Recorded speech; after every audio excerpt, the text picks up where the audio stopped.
Chapter 4, Section 5 is titled Solving Two-Step Equations. So let's first talk about what a two-step equation is. It's an equation that contains two operations, and we still solve it using inverse or opposite operations, except what's important is that we do them in the reverse order of the order of operations. So remember, the order of operations is PEMDAS, and we'll be dealing with mostly multiplication, division, addition, and subtraction. So we can see here the steps. Say to undo any addition and subtraction first. Notice those come at the back of PEMDAS, so that's why this is reverse order. And then we need to undo multiplication and division second. So lots of examples here. We just want to make sure we get lots of practice with solving equations so that we can do it successfully. We do want to solve this equation and then check our solution. So we have 3a plus 9 equals 33. It says to undo any addition and subtraction first. Here we have addition of 9. Remember, we use opposite operations. The opposite of addition is subtraction, so we're going to subtract 9 to both sides. Those 9s will cancel, and we bring down the 3a. 3a is still left over. 33 minus 9 is 24. Now this looks like an equation we've solved back in our last lesson. 3a equals 24. We need to undo the multiplication using the opposite operation of multiplication, which is division. So we're dividing both sides by 3. Those 3's cancel, and we're left with a equals 24 divided by 3 is 8. And now we want to check our solution. Remember, to check your solution, we plug the answer back into the original problem where the variable is. Notice this time, though, we have a 3 out in front. So it's 3 times 8 plus 9. Does that equal 33? That's what we're checking. When we simplify the left side, we do multiplication before we do addition and subtraction. This now is PEMDAS in its correct order. So 24 plus 9, does that equal 33? 24 plus 9 is in fact 33. So we see that the left side equals the right side. We know our solution is correct. So this is your answer here, a equals 8. Let's look at a few more examples very similar to that one. Notice here it doesn't say to check our solution anymore, but you always can check your solution. So again, we need to undo addition and subtraction first. Here we have addition, and it's addition of 1. The opposite of adding 1 is subtracting 1. So we're going to subtract 1 to both sides. We get 6x equals 24. 25 minus 1. Now we undo the multiplication of 6 by dividing by 6. The 6's cancel, and we're left with x equals 4. 24 divided by 6 is 4. You can check your solution here, but notice that the directions do not indicate that we need to do that. If you'd like to pause the video here, see if you can solve this two-step equation on your own. You can check your solution by pressing play or checking it yourself. So we have 4x minus 5 equals negative 33. We need to undo the addition or subtraction first, and you can see we have subtraction. The opposite of subtraction is addition. Remember, we always use the opposite operation that we see in order to undo what's being done. So those will cancel. We bring down the 4x, bring down the equal sign. Negative 33 plus 5. Be careful here, a lot of you are still struggling with adding integers. We have a negative number, we're adding a positive number. That means we actually subtract the two digits. 33 minus 5, that's going to be 28. But the 33 is a larger number, it is negative, so our answer is negative. Now we need to undo the multiplication by dividing both sides by 4, and we get x equals negative 7. Negative 28 divided by 4 is negative 7.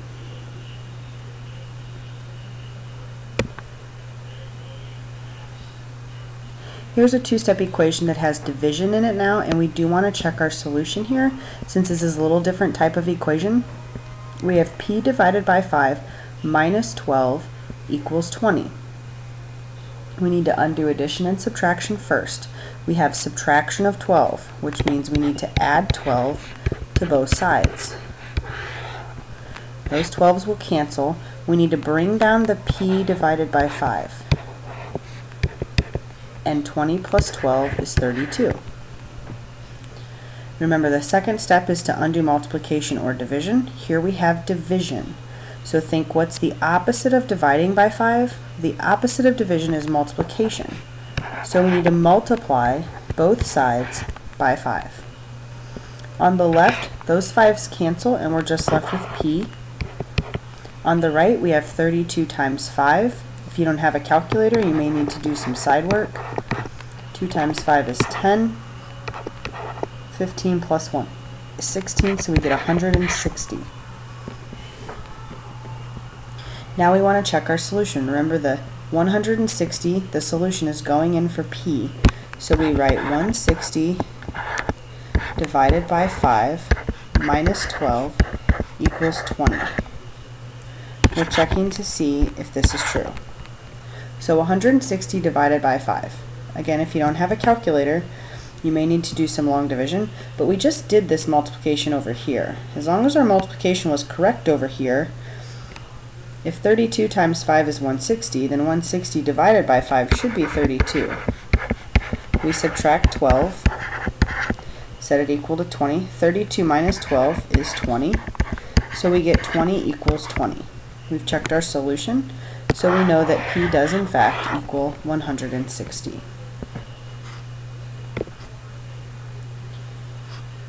Oops. Okay, if you'd like to pause the video here, try this one on your own. It's very similar to the last example, a little different because things are kind of in reverse order. We have the variable over on the right, but that doesn't matter. So the first thing we want to do is undo addition or subtraction. So what we have to ask is this 15 positive or negative? Is it being added to this or subtracted, or what's going on? So the 15 itself is positive, so the opposite of a positive 15 is a negative 15, so we want to subtract 15 to both sides. It's a little different here. It's not really being added to the n plus 3. The n plus 3 is actually being added to the 15. But the opposite of a positive is a negative. It's another way to look at it. So we subtract 15 from both sides. What you have to be careful with is what happens on the left. It's 8 minus 15. We're subtracting 15 away from 8. We're subtracting a larger number from a smaller number. So our answer here is a negative 7. And it equals n over 3. Now we need to still get the variable by itself. Remember, when you solve an equation, you're trying to get the variable alone. So how do we get n by itself? Right now it's being divided by 3. The opposite of division by 3 is multiplication by 3. And I put that 7 in parentheses because it had a negative with it, and I didn't want to get confused and think it was a subtraction sign. So on the right hand side, the 3's cancel, we're left with an n. On the left hand side, 3 times a negative 7 is a negative 21. So we get n equals negative 21. You can leave your answer like this, or if you like, you can rewrite it and put the variable on the left hand side. Either way would be acceptable. And it doesn't specify that we need to check our solution, so we can stop here. You may check if you want to. I'm going to go ahead and go on to the next problem. Here we have negative 1/6 x minus 3 equals 2. Again, undoing addition and subtraction first. This 1/6 is being multiplied by the x, so it's the subtraction of 3 that we need to undo first. So we're going to add 3 to both sides. What happens here is we get negative 1/6 x equals 2 plus 3 is 5. Now remember from the previous lesson, what we have here is a fraction that's being multiplied by our variable. Well, if we divide by a fraction, we don't typically divide by fractions because remember that dividing by a fraction is the same as what?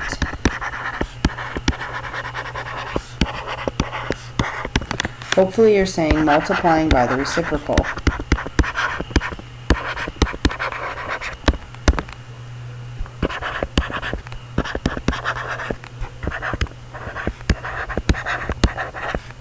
And I'm writing that on here again because I want you to see it in words as well as hear me say it. Dividing by a fraction is the same as multiplying by the reciprocal. So instead of dividing this by a negative 1/6, we're actually going to multiply by a negative 6/1. Remember the reciprocal. So we also need to multiply the other side by a negative 6/1, because whatever you do to the left, you must do to the right in order to keep the equation balanced. So from the previous lesson, we learned that these two fractions are just going to cancel each other out, and we're left with x. What does x equal? What is 5 times negative 6/1? Well, negative 6/1 is the same as negative 6. So this is like saying 5 times negative 6, which is negative 30. Positive times a negative is a negative. Again, you could check your answer if you like, but it doesn't specify in the directions. A few more examples, a little bit different type of problem. Here we have 9 minus t equals negative 34. This doesn't quite look like a two-step problem, but it in fact is going to be. Even though it doesn't look like there is a number in front of that t, remember there actually is a 1 here, and in this case it's a negative 1. And I'm not going to draw that in there just yet, but I want you to recognize that. So again, first we need to undo this 9. Now, be careful. This 9 is not being subtracted from the t. The t is being subtracted from the 9. The 9 itself is positive. So the opposite of a positive 9 is a negative 9. That means we need to subtract 9 from both sides. Those 9s will cancel, but we need to bring down this negative t. That minus goes with the t. And now I am going to write the 1 in. I guess I could have put it here or left it there. So we have negative 34 minus 9. These numbers are both negative, so we actually need to add them together, and our answer is negative. So we get negative 43. Now, just like if this problem said, for example, 2t equals negative 43, we would divide both sides by 2. But it's a negative 1, so what do we need to divide both sides by? Hopefully you're saying a negative 1. The negative 1's cancel, and you're left with, what's a negative 43 divided by a negative 1? Well, the negative 1 just makes the 43 positive. And I'm crossing this out because I don't want you to get confused. That was just showing you what would you do if there were 2 in front of the t. Same thing you do, there's a negative 1 in front of the t. When you solve an equation, the equation is not solved until the variable has a positive 1 coefficient. Notice this variable has a negative 1 coefficient, so that's why we divided both sides by negative 1. We do need to check our solution. So 9 minus 43, does that equal negative 34? Well, if we add the opposite, which many of you like to do, we have a positive number and a negative number. We need to subtract those two numbers. 43 minus 9 is 34. 43 is the larger of the two numbers. It is negative, so our answer was also negative. And in fact, that does check out. One more example, again with a minus sign or a negative 1 in front of the b. If you'd like to pause the video here, see if you can solve this one on your own. And these are tricky. So first we need to undo addition or subtraction. Remember, it's the 15 that we have to undo first. And here it's negative, so we need to add 15 to the other side. We're trying to get that to cancel. So negative 15 plus 15, that's what gives us 0 and allows those two to cancel. 44 plus 15 is 59.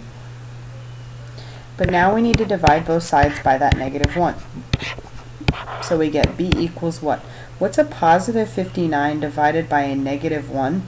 Well, remember, dividing by a negative 1 just changes the sign of the number, so we get negative 59. And again, it's not specifying to check our solution, but you could do that to verify if you are correct. In class, we'll work on worksheet 4.5. I know this video is a little longer, but we really need to make sure that we know how to solve these equations. That's why I went a little slower.